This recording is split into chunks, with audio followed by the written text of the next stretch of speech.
सदा खेळल्या मुघलांच्या नजरा, बोट छाटली त्यांची त्या शुभांना मानाचा मुद्रा, मानाचा मुद्रा, मानाचा मुद्रा.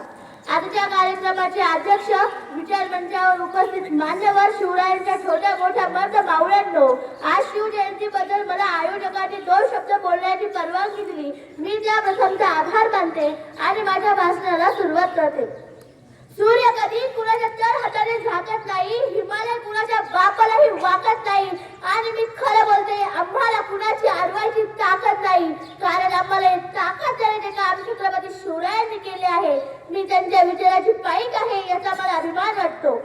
मित्रांनो, मासाहेब जाऊनी शिवरायाने एकाच आदेश दिला, शिवराय तुम्ही घोड्यावर बसा, तलवार घ्या आणि शत्रूचा निपात करा. की मासाहेब जाऊ तुमच्या पाठीशी खंबीरपणे उभे आहे. आया बहिणींची इज्जतीची लपतरे वेशीवर टाकली जात असताना घरात बसून त्यांनी किंकाळले ऐकणे हे मराठीच्या अवलादीला शोभणारी गोष्ट नाही. मासाहेबांचा हा क्रांतिकारी विचार ऐकून शिवरायांच्या अंगात रक्त सळसळलं, सळसळलेलं रक्त उकळलं आणि उकळलेलं रक्त हिंदवी स्वराज्यात निर्माण करून शांत झालं.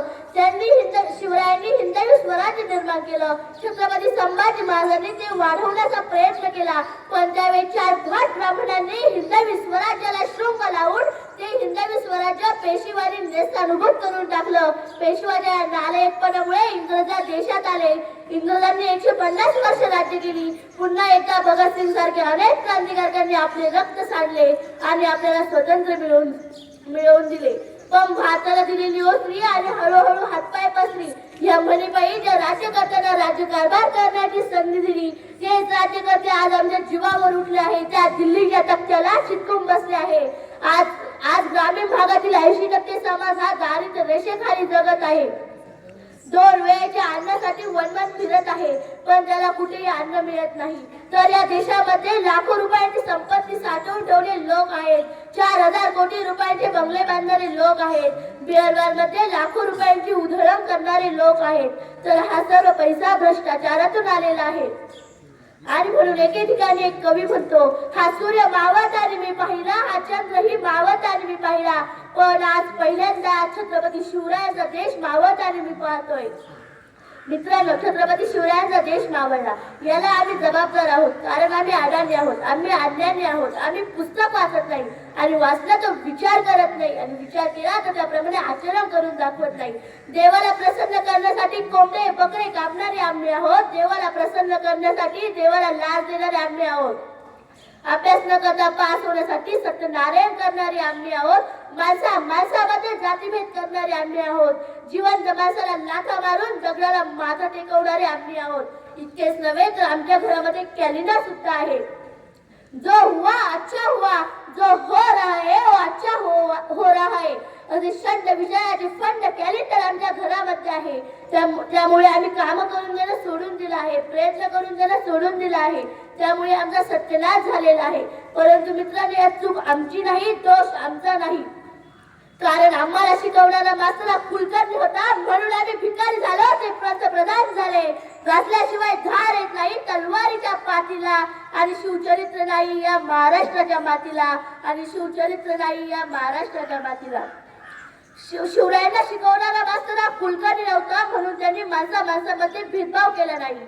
शिवरायांना शिकवणारा मास्तर हा कुलकर्णी नव्हता, म्हणून त्यांनी होमहवन यज्ञ केले नाही. शिवरायांना शिकवणारा मास्तर हा कुलकर्णी नव्हता, म्हणून त्यांनी एकही मुस्लिमांची मस्जिद पाळली नाही. आणि म्हणूनच 21 अंगरक्षकांपैकी 13 अंगरक्षक हे मुस्लिम धर्माचे होते, आणि म्हणून हे हिंदवी स्वराज्य उभं राहिलं. 12 बलुतेदार आणि 18 आलुतेदारांचं स्वराज्य म्हणजे हिंदवी स्वराज्य होय. या देशात राहणाऱ्या प्रत्येक माणसाला अन्न, वस्त्र आणि निवारा या मूलभूत गरजा मिळाल्याच पाहिजे. पण आज या देशातील भ्रष्टाचार, राजकारणी, देशद्रोह यांनी सर्व धुळीला मिळवले. म्हणून मी म्हणते, वतन वाले वतन का ना बेचना, हे धरती है अंबर ना बेचना, शाही होने या जान लिए उसके वास्ते उनका कफन ना बेचना. आणि मित्रांनो, पुस्तक वाचलं की मस्तक सुधारतं, आणि हे मस्तक कोणापुढेही नतमस्तक होत नाही, नतमस्तक होत नाही. हा प्रत्येकाने आपल्या मनात रुजवला पाहिजे. पोटाची खळगी भरण्यापेक्षा पाठीचा गळा ताट ठेवण्यासाठीच प्रत्येकाने जगलं पाहिजे. आणि ज्या समाजाचा पाठीचा गळा ताट असतो ना, त्या समाजाला कधीच भीतीचे डोळे लागत नाही आणि तो समाज खऱ्या अर्थाने उभा राहतो. आज आपला भारत देश हा भ्रष्टाचार होत चाललेला आहे. म्हणून माझा प्रश्न आहे, सामान्य माणसाने जगायचं कसं?